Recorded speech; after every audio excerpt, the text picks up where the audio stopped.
Hey guys, welcome back to the PlayStation exhibit hall. We are live here with Matt Higbee of PlanetSide 2. Hi there. Now, first we have to mention that this is a massive game. Yep. About how many players can actually play the game at one time? Well, on one map, essentially one continent in our game, up to 2,000 players can be playing simultaneously. Wow. Yeah. That's crazy. So kind of walk us through some of the stuff that we're looking at here. Well, here we're seeing one of the coolest things about PlanetSide, actually, is that it's a combined arms game. So there's air vehicles, ground vehicles, and infantry combat. So what we're seeing here is some guys rolling out in a pretty massive air armada, it looks like. Wow. There's 3 different empires in the game. Each one has access to unique air vehicles, ground vehicles, weapons, tactics, all that kind of stuff. Now these are the 3 different factions you're talking about, right? That's exactly right. So when you start the game, you get to choose one of these factions. Exactly. Talk to us about some of the differences between the 3. Well, each one kind of has a theme going. The Vanu Sovereignty are the most technologically advanced. The guys we're looking at here on screen right now are the Terran Republic. They're sort of the most militaristic, organized one of the factions, and they use more of sort of what you would expect to see as standard weapons. They actually have things like bullets and bombs, and they use lots and lots and lots of bullets. Bullets That's and kind of bombs, their whole how theme. boring, Right, exactly. Well, this is kind of a far future game, so there's each one of the empires has their own sort of weapon design. So cool. Here we see the New Conglomerate, which is one of the other empires, and they use a little bit more experimental weapons, and they're a little bit more scrappy, so they'll use whatever they can get a hold of, and a lot of their weapons and their suits are based on like repurposed mining equipment and things like that. Okay. And then the third one of the empires is the Vanu Sovereignty, and they are they've kind of been scouring the planet looking for ancient alien technology, and they've incorporated a lot of that technology into the weapons that they use. Wow. So energy weapons, plasma weapons, things like that. So if you really want kind of a sci-fi feel, they're great for you. If you want kind of a near future or kind of short-term future type weapons, then the New Conglomerate are there. And if you want to be playing a game that feels very similar to like a modern military shooter, the Terran Republic weapons are going to kind of give you that feeling. Great, that's a really good explanation about all 3 different factions. Yeah, that's what I do. Now, is the player stuck with one faction? Like when you make that choice, that's your choice for the game? When you choose a character, you're creating a character. This is an MMO game, so there's a lot of character investment that goes into it. And yeah, when you create a character, you're creating a character on that empire.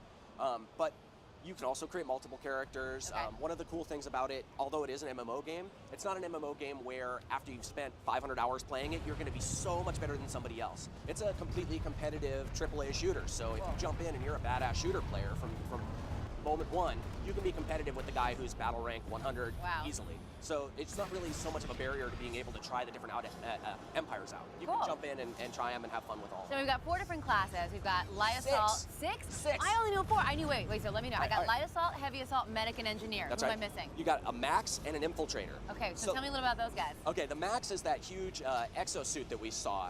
They're really big armor suits, essentially. And they have weapons on each arm, and you can mix and match your weapons too. I mean, the game is very customizable for you being able to kind of select your role and choose what you're going to do. So with a Max, you can put an anti-vehicle rocket launcher on one arm and a gigantic anti-infantry shotgun on the other arm and sort of be multi-use, or you can do 2 gigantic shotguns and be running around, fragging everybody in the room with all the infantry, just kill them off. Now, are you stuck to one class throughout the game, like with a faction, or can you kind of switch roles? No, you can completely switch classes, and within each class, there's dozens and dozens of different sort of gameplay roles that you can play as. So the infiltrator, for instance, if you want to, he's kind of the cloaky, stealthy guy, and he can use sniper rifles, but he can also use SMGs. So if you want to get up close and personal, you can use your knife and SMGs and play him that way. Get back behind enemy lines and really get in their face. Or you can be playing 500 meters away or 1,000 meters away in this game, because it's pretty enormous. We have 64 square kilometer maps. Wow. So you can be sniping from literally a kilometer away to fight against guys. That's pretty amazing. Yeah. Now, this game, teamwork is really important. Absolutely. Each time you go onto the game, can you enjoy it as a lone wolf, or is it really recommended to kind of join up with a vehicle or a squad? You can definitely enjoy it as a lone wolf. There's lots of things that you can do. There's certain classes that are great at it. Like I was talking about the infiltrator, being kind of a sniper. That's something you can totally do as a lone wolf. Light assault's another really fun class to play as a lone wolf, because they're highly mobile. They have jump jets, so they can get into cool places and be able to play. But the coolest thing about PlanetSide, for me as a game designer, is the team play aspects. There's not a lot of other games in the world that allow you to work with hundreds of other players simultaneously against hundreds of other players. The ability for you to actually have that kind of coordination and the level of team play is just completely unprecedented. And it's something that as soon as you get bit by that bug, Yeah, it's hard for you to want to go play a different kind of game. Now, we talked a little about battle rank. You know, if you're at 100 and someone else coming in at 1, how do players increase their battle rank? You just go get to killing. There's, go get to killing. There's all sorts of different activities within the game besides just killing. Yeah. Like, for instance, you could be a dedicated transport driver. You could spend literally thousands of hours leveling up your ability to be a better transport driver within this game. Wow. So there's so much customizability in there, and all of your ability to do that is based on playing the game. So as a transport driver, things like deploying your transport into a mobile spawn point, every W that spawns there is giving you XP that you can use to help grow your character. So there's ways for you to advance, and there's ways for you to become better doing whatever the role is that you feel most comfortable with. If you're not a awesome Twitch FPS gamer, maybe you play a support class. Right. You know, you can be a medic and run around, and you could be the most important person in your squad without ever firing a shot, just by keeping your teammates alive. Now, each squad within the faction, now when your squad does good, does that help the whole faction? Is the team that far advanced? Absolutely. So, I mean, in PlanetSide 2, I was talking about the continents. Each one of these little bases that we're seeing here is almost like a capture point on a massive conquest map. So you can have your empire split up into tons of different groups fighting over lots of different territory, and their goal is total conquest of the entire continent. So yeah, if a squad is doing something and captures an area over here, that might help you actually by cutting resources off that you're fighting against these guys. Now they don't have access to tanks because the squad on the other side of the map took out one of their bases that gave them access to be able to use tanks. So capturing the facilities and then blocking resources or gaining resources for your own faction is super important. That's exactly right. And it creates a really amazing strategic metagame too, where players are actually looking at how am I going to be able to shut these guys down, because I know that when I'm playing against the Vanu sovereignty, I don't want them to have access to Mag Rider tanks, because if they have these Mag Rider tanks, it makes my life really difficult as an infantry player. So you can actually make an entire strategy about, okay, tonight what we're going to do, we're going to go all over the map, capture all their mechanized resources and starve them out so they can't spawn any more tanks, and then we're going to go after this base that they've been defending with tanks all day long. That's so awesome. It is. Any other really cool weapons? And we've seen fighter jets, we've seen tanks. Yeah, I mean, right here we just saw one of our bombers. Helicopters. This is a gunship, basically. Wow. So you have all sorts of different underbelly weapons that you can use for taking out infantry, taking out tanks. So, I mean, this is one of those air transports I was talking about. The person flying this, in fact, on the server that I play on, there's a dude who is a dedicated transport pilot, and it's awesome to just jump into his galaxy, because not only does he fly really close to the ground, he doesn't get shot up as much because he's not flying up really high. He always gets you to your destination safely, and he has a really cool looking, super customized vehicle that you can fly around in. So yeah, it's a pretty interesting thing. One of the really, really cool things about it too is, like that player, I know him because it's a persistent gameplay experience. Yeah. Every time I log into my server, I'm playing with the same friends and I'm playing against the same enemies. So you get these like really, really awesome rivalries that form. You'll know that sometimes you see an enemy outfit, which is a group of players, basically a guild in our game.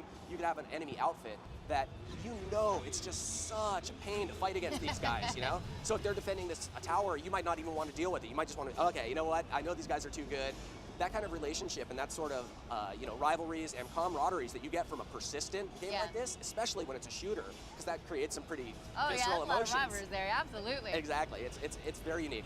All right, well, let us know when we can all get our hands on it. Any word on a release date? We're looking around 2014, but you know we're going to get it out to you guys as soon as we possibly can. But if you go to PlanetSide2.com, you can download and play the game on the PC right now. Very cool. And the PC experience is basically what you're going to be getting on the PlayStation 4, except for it's going to be maxed out. Every single one of the graphics is going to blow you away. So. Awesome. All right, well, we're going to get a chance to see what's going to blow you away very soon. Take a look at this trailer.